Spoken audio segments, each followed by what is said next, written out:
안녕하세요. 오늘도 사연살롱을 찾아주셔서 감사합니다. 경기도에 살고 있는 30대 중반 여성이에요. 행복한 신혼의 꿈을 꾸던 저는 제 꿈을 짓밟는 예비시모의 몰상식한 요구에 파혼을 결정할 수밖에 없었어요. 그 사연을 얘기해볼까 해요. 제 직업은 소믈리에예요. 와인을 다루는 조금은 생소한 직업이죠. 제가 이 직업을 가지게 된 데에는 특별한 사연이 있어요. 어린 시절 식당을 운영하시던 부모님은 늘 바쁘셨어요. 그래서 저는 많은 시간을 외할아버지와 함께 보내야 했죠. 평생 교직에 몸을 담으시다 퇴직하신 외할아버지는 제게 있어 친구이자 스승 같은 분이셨어요. 어려서부터 외할아버지의 사랑을 독차지했던 저였지만 단 한 가지 제가 이길 수 없었던 상대가 있었는데 그건 바로 와인이었죠.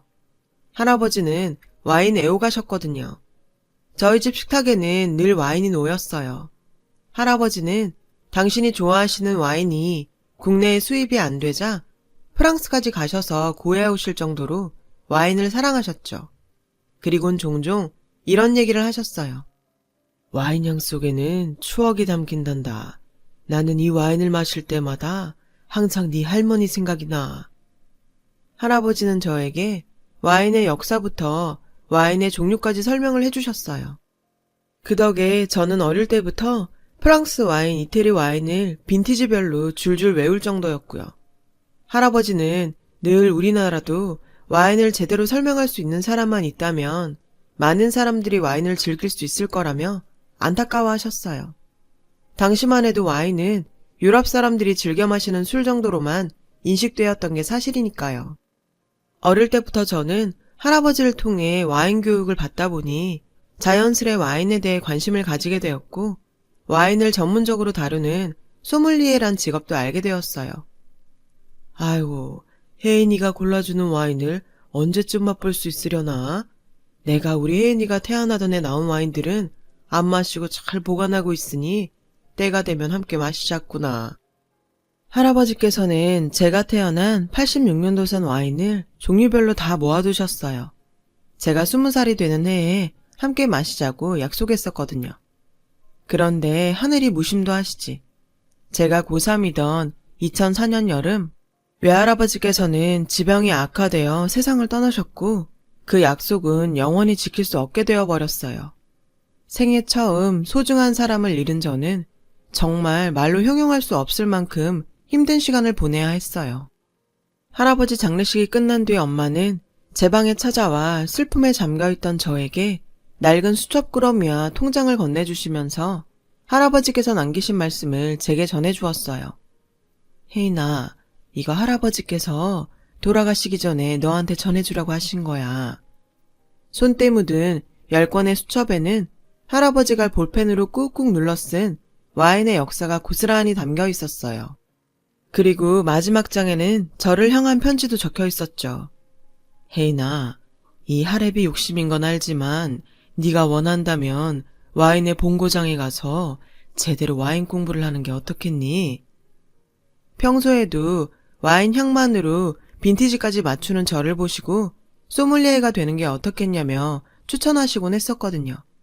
그때까지는 저는 제가 와인을 다루는 일을 하게 될 거라고는 생각하지도 못했어요. 그래서 편지를 읽고는 할아버지의 와인 창고에 가보았죠. 그리고 거기서 놀라운 걸 보게 되었어요. 86년산 와인마다 혜인이 탄생 기념, 함께 마실 날을 기다리며 라는 문구가 적혀 있더라고요. 영원히 지킬 수 없는 약속이 되어버린 와인병을 보자 울컥했어요. 그리곤 주저앉아 오열을 하고 말았죠. 그때부터였어요. 제가 할아버지 유언에 따라 소믈리에가 되기로 결심한 건. 저는 이듬해 와인의 본고장인 프랑스로 날아가 보르도 와인학교에 입학했어요. 지금은 와인을 즐기는 사람들이 많아서 소믈리에를 꿈꾸며 프랑스로 유학을 떠나는 사람들이 많잖아요. 하지만 제가 유학을 떠날 당시만 해도 한국에서 와인은 마이너한 주류에 불과했어요. 모든 유학생활이 다 힘들겠지만 외국 학교에서 적응하는 건 정말 힘든 일이더라고요. 다행히 수업은 영어로 진행됐기 때문에 어떻게든 따라갈 수는 있었지만 평소 생활에선 불어를 사용해야 해서 유학 초기엔 사람들과 어울리지도 못하고 겉돌기만 했었죠. 하지만 할아버지 유산으로 프랑스까지 유학을 오게 됐는데 이렇게 꿔다 넣은 보리짝처럼 있을 수만은 없었어요. 그래서 죽어라 불어를 익혔고 시간이 지나자 주변에 친구도 생겼어요. 그렇게 저는 프랑스 생활에 적응할 수 있었고 2년간의 소믈리에 과정을 훌륭한 성적으로 수료하게 되었어요. 초등학생 때부터 할아버지한테 와인 교육을 받았기에 당연한 결과였죠. 와인 학교 수료 후 저는 보르도에 있는 와인 양조장에 들어가 2년간 포도주를 직접 담그며 공부할 수 있었어요. 할아버지가 남겨주신 수첩에 그렇게 적혀 있었거든요. 와인은 지식뿐만 아니라 직접 포도주를 만드는 과정에 참여해 봐야 제대로 된 소믈리에가 될 수 있다고 말이죠. 그리고 그 말은 정확했어요. 만들어 보니 확실히 알겠더라고요. 와인의 본고장 프랑스에서 지내는 동안 할아버지께서 왜 와인을 사랑했는지, 왜 나를 이곳에 보냈는지 알 수 있었죠. 저는 5년간의 유학 생활을 마치고 돌아와 작은 와인 전문 바를 오픈했어요. 하지만 그때까지만 해도 우리나라에서 와인은 대형 호텔이나 가야 마실 수 있는 비주류 고급 술에 불과했죠. 그런 편견을 깨기 위해 저를 비롯해 많은 소믈리에들은 시간을 쪼개 무료 강연을 다니면서 와인 저변 확대에 노력했어요. 그런 노력 덕분인지 얼마 뒤부터 와인에 대한 대중의 관심도 늘어났어요. 소믈리에라는 직업도 많이 알려지면서 오픈 3년 만에 저희 바는 주말엔 예약도 어려울 정도로 손님이 많아졌고요. 그런 와중에도 저는 매년 프랑스에 있는 와이너리를 방문했고 쉬는 날에는 소믈리에 준비생을 위한 강연도 다녔죠. 그러다 보니 세월이 훌쩍 흘러버렸어요. 저는 꽃다운 20대를 와인에 바치다 보니 연애도 한번 제대로 못 해본 채 30대를 맞게 되었어요. 그러던 어느 날 봄 햇살처럼 다가온 한 남자가 있었어요. 저희 바 근처에 있는 증권회사에 다니고 있던 그는 일주일에 2-3번쯤 혼자 와서 같은 와인을 한 잔씩 마시고 갔어요. 그러다 하루는 그와 얘기를 나눌 기회가 생겼죠. 오늘도 같은 걸로 한 잔이죠? 혹시 실례가 안 된다면 항상 샤또 딸보만 찾으시는 이유를 여쭤봐도 될까요? 샤또 딸보는 저희 할아버지가 프랑스에 가셔서 직접 구해다 드실 만큼 생전에 가장 즐기시던 와인이라 저는 그 와인을 즐겨 마시는 손님의 사연이 궁금했어요. 별 이유는 없어요. 그저 이 와인을 마시면 와인 향에 취해서 그리운 추억들이 떠올라서 찾게 되는 것 같아요. 할아버지와 비슷한 말을 하는 그를 보고 저는 당황할 수밖에 없었어요. 그날 이후 저는 그가 가게를 찾을 때마다 얘기를 나누게 되었고 그렇게 조금씩 그에게 특별한 감정을 느끼게 되었어요. 하지만 연애 쪽에 소질이 없었던 저는 그에게 어떠한 표현도 하지 못했고 그렇게 시간만 흘렀죠. 그러던 어느 날이었어요. 손님 중에 간혹 술에 취해 진상을 부리는 그런 사람들이 있는데 그날이 그랬죠. 이미 잔뜩 취한 채 오신 손님이 마치 룸사롱이라도 온 양 와인을 따르고 있던 제 허벅지를 쓱 만지지 뭐예요. 저는 너무 놀라서 소리쳤어요. 지금 뭐 하는 짓이에요? 손님은 마치 아무 일도 없었다는 듯 저를 어이없게 쳐다봤고 순간 가게에 있던 모든 사람들의 시선이 제게 쏠렸죠. 아니, 내가 뭘 어쨌다고 그럽니까? 손님이 방금 제 허벅지를 만졌잖아요. 그러자 손님은 오히려 화를 내더군요. 이년이 미쳤나? 누굴 성추행 법으로 몰아. 오라, 요즘 이딴 짓해서 돈 뜯어내는 꽃뱀이 있다더니 그런 거야? 손님은 제 손목을 쥐어잡고는 오히려 적반하장으로 저를 꽃뱀으로 몰았어요. 그런데 그 순간 누군가 손님의 목덜미를 잡고 바닥에 내동댕이 쳐버렸어요. 제가 호감을 갖고 있던 그 남자였죠. 혜인 씨, 괜찮아요? 가게에 CCTV 있죠? 제가 처음부터 다 봤어요. 저 사람이 혜인 씨 허벅지에 손대는 거. 그는 느낌이 이상해서 지켜봤다며 제가 위험에 처한 순간에 나서준 거였죠. 그 사건 이후 우리는 단순한 소믈리에와 단골 손님이 아닌 연인 관계로 발전하게 되었어요. 저보다 2살 많았던 그는 평소 말이 많은 편은 아니었어요. 하지만 와인 얘기가 나오면 1-2시간은 훌쩍 지나가기 일쑤였고 와인의 조예도 깊은 편이라 함께 있으면 왠지 모르게 할아버지가 떠올라 마음이 편했어요. 한창 연애로 뜨거운 무렵 남자친구는 조심스럽게 이야기를 꺼냈어요. 혜인아, 우리 엄마가 널 좀 만나보고 싶으시대. 그의 갑작스러운 제안에 전 놀랐어요. 물론 둘 다 결혼 적령기를 훌쩍 넘긴 상황이라 결혼을 생각 안 한 건 아니지만 막상 그 순간이 되니 당황스럽더라고요. 저희 부모님도 제가 결혼 생각을 안 하는 것 같아서 걱정하시던 참이긴 했어요. 막상 남자친구의 부모님을 뵈러 간다고 생각하니 설레이기도 했지만 막연한 두려움도 있었어요. 예비 시부모님과의 첫 만남이라 좋은 모습을 보이고 싶었어요. 그래서 평소에 비싸서 가지도 않던 샵에 가서 풀 메이크업도 받고 남자친구 부모님이 좋아하신다는 한우도 잔뜩 사들고 예비 시댁으로 향했어요. 예비 시부모님은 반갑게 맞아주셨어요. 혜인야, 뭐하러 이런 걸 사왔어요? 빈손으로 와도 되는데. 어머님이 공무원 생활을 오래 하셔서 조금 깐깐하시다는 얘기를 들어서 많이 긴장했는데 기우였더라고요. 예상외로 어머님은 마치 친정에 온 딸처럼 편하게 맞이해 주셨어요. 결혼이라는 게 단순히 남자와 여자가 만나서 하는 게 아니라 가족 간의 만남인 거잖아요. 그래서 사실 걱정이 많았는데 이런 분들이라면 시댁과도 별 탈 없이 잘 지낼 수 있겠다는 생각이 들었어요. 예비 시어머니께서 제 직업을 물어보기 전까지는 말이죠. 그래, 혜인 양은 무슨 일을 하고 있나요? 우리 근수가 워낙 과묵한 성격이다 보니 집에서는 도통 말을 잘 안 해서 말이야. 저는 와인바 운영하면서 소믈리에로 일하고 있어요. 그 순간 어머님의 미간은 확 찌그러졌고 화기애애하던 분위기든 일순간 싸늘하게 변해버렸어요. 갑작스러운 변화에 저는 이유도 모른 채 당황할 수밖에 없었죠. 그런데 소믈리에? 그럼 술 파는 일을 한다는 거예요? 어머나 세상에. 어머니는 소믈리에라는 직업에 대해 잘 모르시는지 그저 술 파는 직업으로 받아들이시더라고요. 저는 제 직업에 대한 오해를 풀고자 어머님께 설명을 했지만 더 들으려고 하지도 않으셨어요. 한번 굳어버린 분위기는 쉽게 풀리지 않았고 그렇게 첫 인사는 끝이 났죠. 제가 떠난 뒤 어머님께서는 어떻게 술 장사하는 애를 며느리로 들일 수 있냐시며 결혼을 반대하셨다더군요. 남자친구는 어머님이 오해를 하시는 것 같다며 자기가 설득하겠다고 하더라고요. 사실 저희 집에서는 제가 좋아하는 사람이라면 누구라도 상관없다는 분위기라서 이미 남자친구를 사위로 받아들이는 분위기였거든요. 그래서 더더욱 시부모님이 제 직업을 탐탁치 않아 하신다는 말을 꺼낼 수가 없었어요. 괜한 걱정을 끼쳐드리고 싶지 않았거든요. 어머님의 반대에 부딪혀 혼란스럽던 어느 날 남자친구로부터 연락이 왔어요. 엄마가 자기 가게에 한번 가보고 싶다고 하셔서 모시고 가려고 하는데 시간 괜찮아? 남자친구의 전화를 받고 저는 오히려 잘 됐다 싶었어요. 직접 와서 보시면 어머님이 생각과 많이 다르다는 걸 알게 되실 테니까요. 저는 가게를 오픈하고 처음으로 예약된 손님들께 양해를 구하고 가게를 통째로 비웠어요. 이번에 제대로 된 소믈리에의 모습을 보여드리면 어머님의 오해를 풀 수 있을 거라 생각했거든요.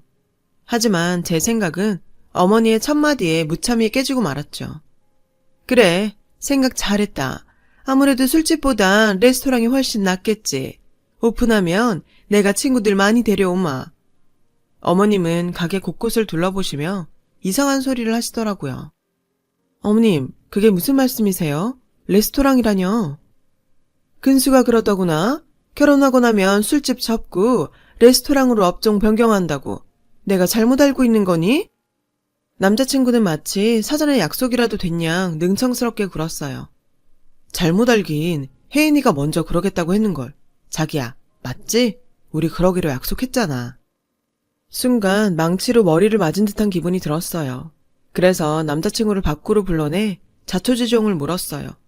그게 무슨 소리야? 내가 레스토랑으로 업종 변경을 한다니 누구 맘대로.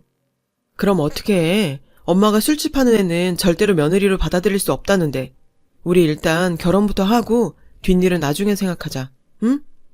남자친구는 그게 뭐가 문제냐는 듯 했어요. 하지만 저는 그냥 넘길 수가 없었어요. 제가 나쁜 일을 하는 것도 아니고 무엇보다 소믈리에란 직업에 자부심을 가진 저였기에 그런 식으로 거짓말까지 해가며 결혼을 하고 싶지는 않았거든요. 아니, 난 그렇게는 못해. 난 어머님께 솔직하게 말씀드리고 허락받을래. 혜인아, 솔직히 엄마 입장도 이해해줘야지. 며느리가 술 파는 일을 한다는데 좋아할 시어머니가 어딨겠어? 맙소사. 그러니까 지금까지 남자친구는 제 직업을 술 파는 일 정도로 생각했던 거예요. 다른 사람은 몰라도 어떻게 내 남자친구가 그럴 수 있죠? 모르면 모를까 와인에 대해 누구보다 잘 아는 사람이요. 내 편이라고 믿었던 남자친구의 배신에 저는 큰 충격을 받았어요. 이런 식으로는 절대 결혼할 수 없다고 생각했죠. 그래서 어머님께 당당히 말씀드렸어요.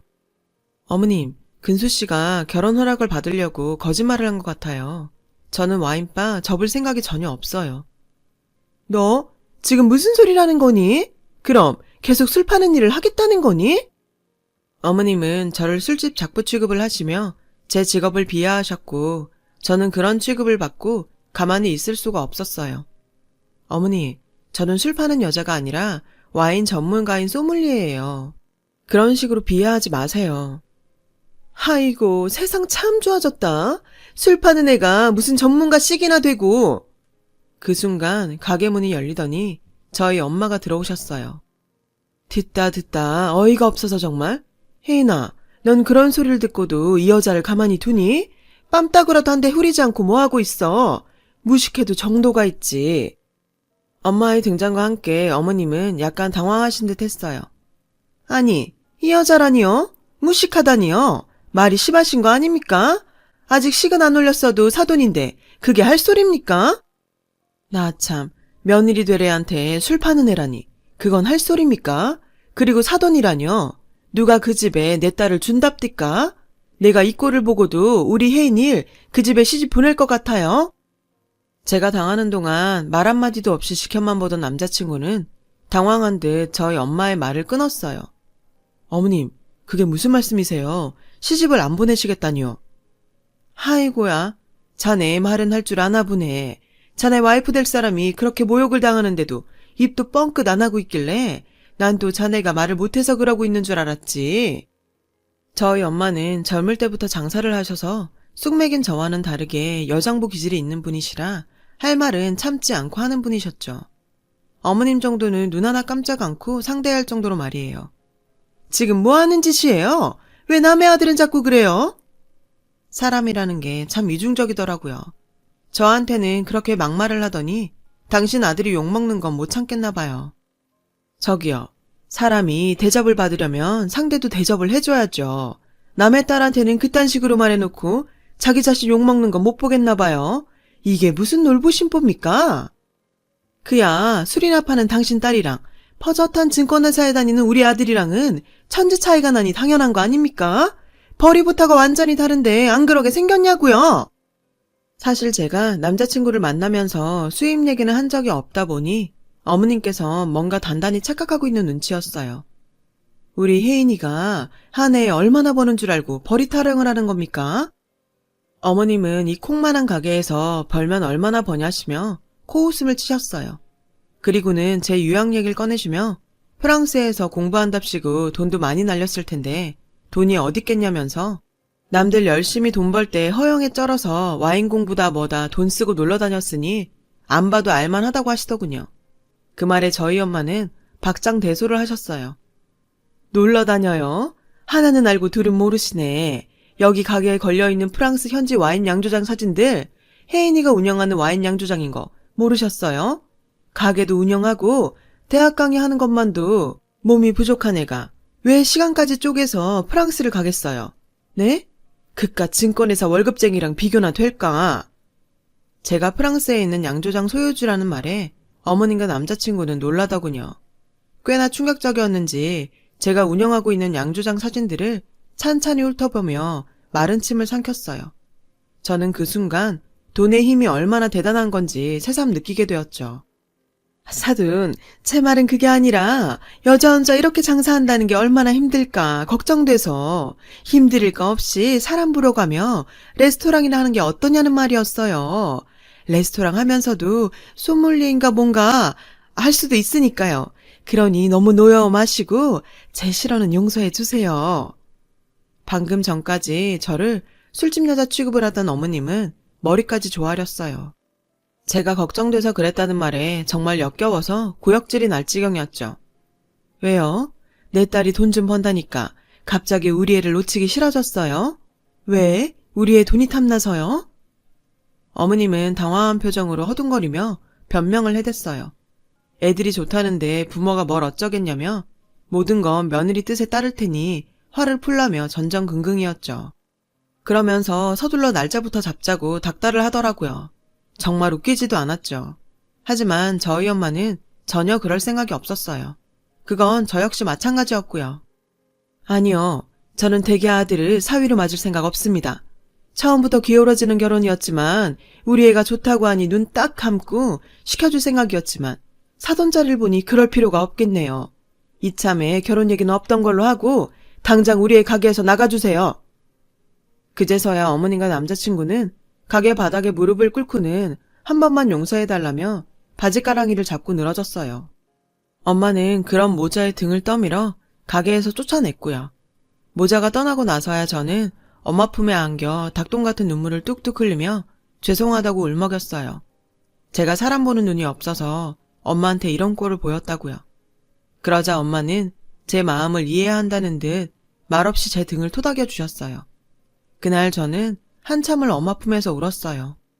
사실 그날의 눈물은 남자친구에 대한 배신감이나 파혼을 한 슬픔이라기보단 내가 열심히 가꾼 내 인생 전체를 조롱당하고도 제대로 반격도 못했던 제 자신한테 화가 나 흘린 눈물이었어요. 그 일이 있고 한동안 남자친구는 제 가게로 찾아와서 한 번만 용서해달라고 빌곤 했어요. 참다 못한 저는 경찰에 영업방해로 신고를 했고 그날 이후로 남자친구는 제 앞에 나타나지 않았죠. 시간이 흘러 벌써 1년이나 지났네요. 한때 파혼으로 인해 시리에 빠지기도 했지만 생각해보면 제 평생의 꿈을 하찮게 생각했던 사람들과는 가족이 되지 않은 게 얼마나 다행인지 모르겠어요. 할아버지께서 와인의 향에는 추억이 따라온다고 하셨는데 그 말이 현실이 됐네요. 샤또 딸보를 마실 때마다 저는 할아버지와 전 남자친구를 동시에 떠올리게 됐거든요. 아직은 남자친구에 대한 안 좋은 기억이 지배적이지만 언젠가는 이마저도 추억이란 이름으로 남게 되리라 믿어요. 그날이 올 때까지 저는 와인을 사랑하며 살아보려고 해요. 여러분의 삶도 좋은 추억들과 행복으로 가득하시길 바랍니다. 지금까지 제 사연을 들어주셔서 감사드려요. 여러분, 사연 댓글에 응원과 현명한 조언 부탁드려요. 좋아요, 구독은 저에게 큰 힘이 됩니다.